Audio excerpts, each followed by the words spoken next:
The 3 best ways to speed up your progression.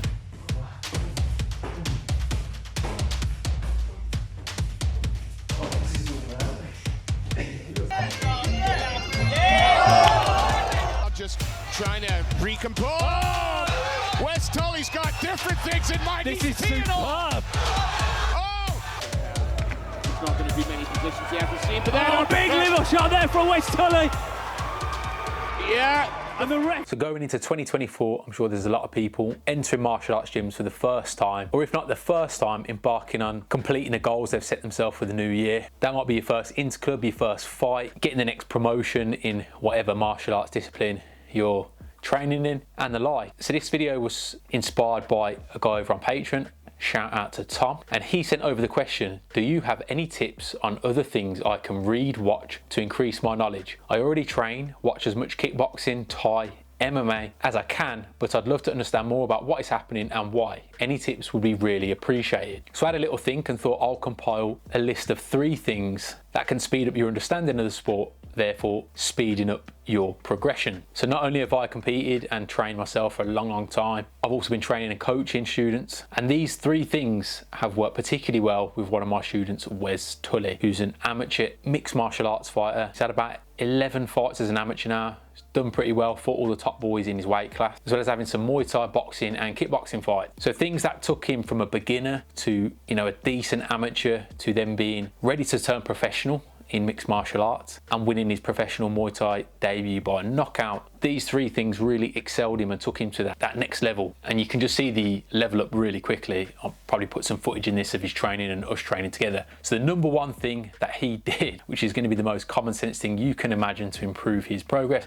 was sparring, and more sparring, particularly sparring with me. So that means he's sparring with a safe partner. I'm actually quite a nice person, and I look after my students, and I'd say that sparring with me, someone that's not only better than Wez, but actively looking after his health, really increased his development and progression. If you haven't got access to like a high level coach that's going to guide you through this, or you can't afford one-to-ones, or you're not at a gym where people look after each other, I would say find a friend or make a friend. Best friends forever and ever. Oh, friend. Be useful to someone in the gym that you can spar with and have like a good relationship with, that's going to look after you, and get as many rounds in with them as physically possible. So the reason why it was so beneficial for Wez to spar with me is that I could nurture Wez through sparring and constantly increase and decrease the difficulty, so he'll begin to understand movement patterns and sequences. Just go and watch the Sitjaphoa brothers, that gym over there in Thailand, and see how they train and they spar to get an idea. Why this is so effective is because not only is the person sparring with an individual that has good technique, good timing, good rhythm, all crucial things that a good fighter needs, but being able to slow it down and give clear things. Like sometimes in sparring, people move too quickly, especially starting off too erratically, and they don't kind of give each other enough time to process what's going on. You can't block the kick if you don't see the kick, you know what I mean? So by being able to like give a really clear and obvious kicks to get the guy to understand, oh, I need to lift my leg now to block that kick, or to lean back out the way. That's how you kind of build the correct reflexes, the correct patterns, and you start to understand what's going on. You start understanding that, oh, my student just kicks me, the trainer kicks him back straight away. So then the guy starts knowing, okay, I've landed a body kick, one's probably going to come back, and I probably need to lift my leg to block that, or maybe lean out the way, or prepare a catch. And then to develop your skills. Practicing something in a safe way is very important, because if you keep fearing that you're going to get knocked out in sparring by your training partner because they're going too hard,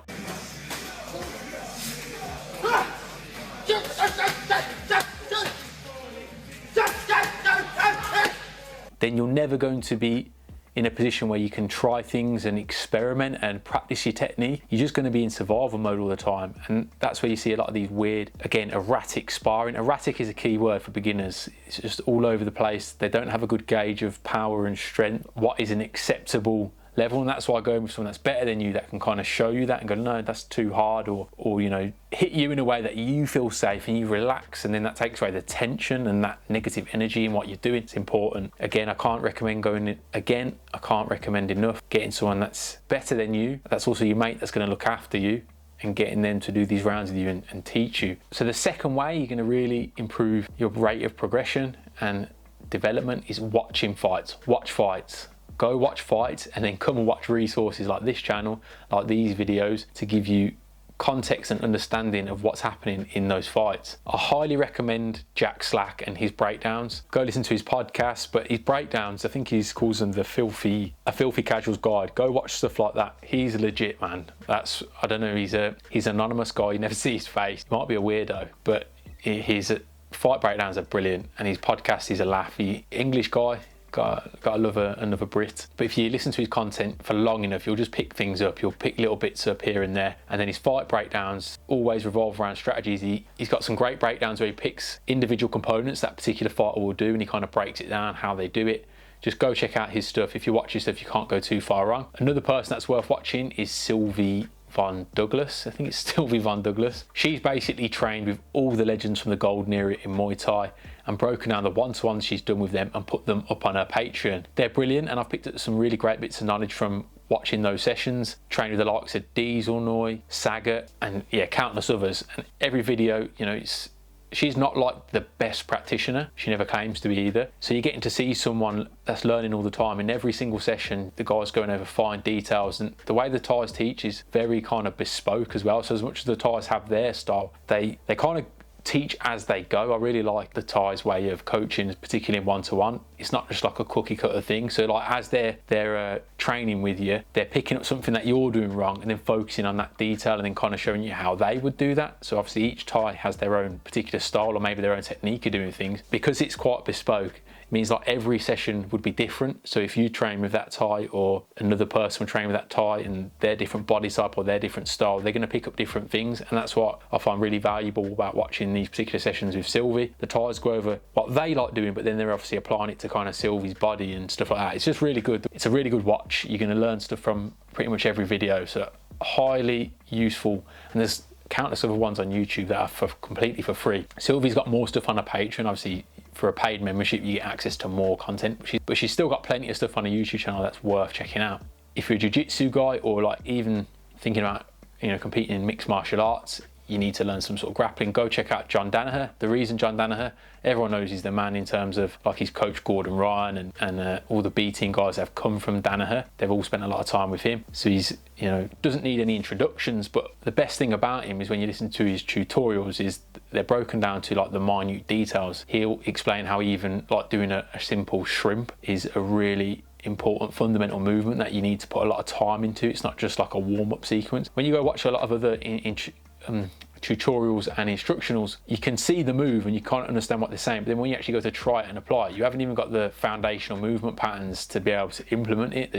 It's too far ahead. I've obviously done this loads of times in the lockdowns. I tried practicing a lot of stuff and thought like, oh, I can watch a video, then I'll just whack on this Kimura in the same sequence that he's done in the video. And even when I've tried to do it step by step as the video said, I didn't realise that I didn't even have the correct movement patterns to hold myself up in certain positions. And yeah, sometimes it's completely useless. You can watch all these videos and you'll gain absolutely sweet F all from it. Whereas John Danaher breaks things down to such like a minute detail that if you were to actually have a person with you from complete beginner, you'll probably be able to get something out of them just by following what John says step by step, because he does break it down to baby steps. And we all know that fundamentals are the same things that all the champions use. So the champions are just doing really simple stuff, but at a very high level. It's not his first day at the rodeo. Okay, you went from everything okay to, oh shit, this is going terrible. It's generally all the best fighters in the world aren't doing anything particularly fancy. They're just doing it really well. The complexity of simplicity, as boxing coach Joby Clayton likes to say. And yeah, it does make a lot of sense. That's what it is. Simple stuff that's not actually that simple, so then it's worth spending a lot of time on those basics. And then this going back to watching those fights, when you watch fights, you start to understand that, you start to see the patterns, you start to see, okay, so every time he's jabbing, the guy's going back, he's slipping his head, or every time he jabs, he takes his head off a line, or he throws a right hand and he rolls underneath instinctively. You start to pick up on these little movement patterns that guys are doing after they throw particular techniques or to set up particular techniques. And yeah, it's all beneficial stuff. It's a lot of context there. So rule number three to really improve your progression, or tip number three, tip number three to improve your progression, combine 1 and 2. So I've probably gone on a few little tangents there, but yeah, combine 1 and 2. So sparring, watch fights, sparring, watch fights. You keep doing that, you're gonna get somewhere. That's probably the best tools that you can use to get somewhere. You need the context of sparring to understand what's going on, but then you need to watch people that are already good, that are better at it than you, to see like, okay, that's what it's supposed to look like. So by combining 1 and 2, we're watching a fighter, pick something about him or her that you like, for example, Tawanchai's teep, then drill that teep on the bag until you've got the technique right, and then try and implement that technique in sparring. So it's important that if you can't do the technique right in the first place, if you can't even throw a half decent teep without kicking your sparring partner in the bollocks, then you need to go in the bag to do it first. You know, start off stationary, then add movement. So I wouldn't even do it on the pads to begin with, on a moving guard. Just do it on the bag. Get the fundamental movement patterns right. Go watch Joe Rogan do a spin kick. Joe Rogan literally must have some sort of OCD, the way he talks about doing things. He's very regimented, but watch how regimented he is when he does a technique. On